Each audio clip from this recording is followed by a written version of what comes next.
A crime so heinous it focused international media attention on a small town outside of Cape Town. The small town of Bredasdorp was thrust into the spotlight when Anene Booysen was raped, mutilated and left for dead. She died in a hospital shortly after. She was only 17 years old. At first, the community was shocked and called for the death penalty for the people who committed this act.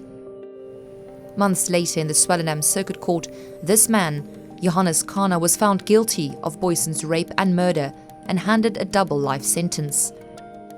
He never testified, and neither the court nor the wider community ever heard his version of what happened the night Anene was attacked.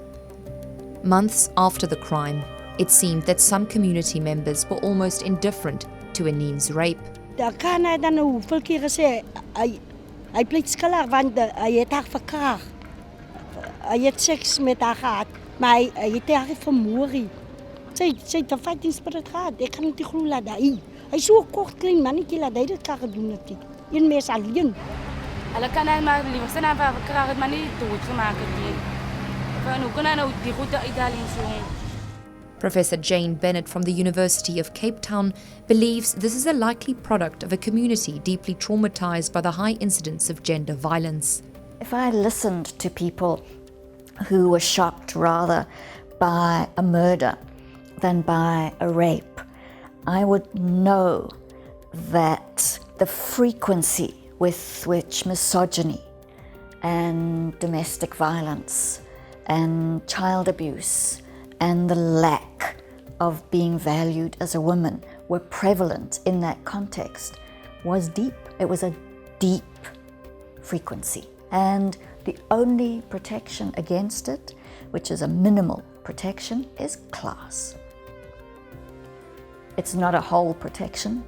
Wealthy people suffer domestic abuse, sexual abuse as children, and rape. Of course they do.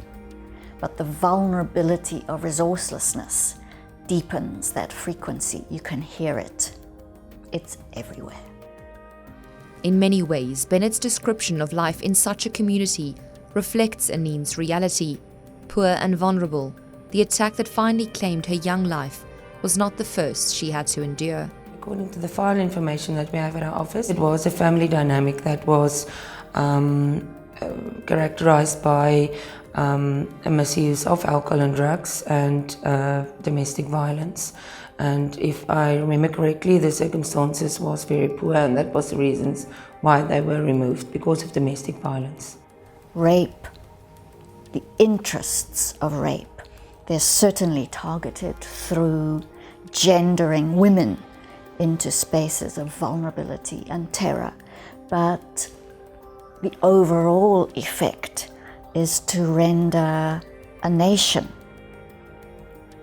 about 1/10 of its potential for dynamism, for creativity, for love. We hear about Anene Booysen, and none of us want to look at each other in the face. What is that? What is that?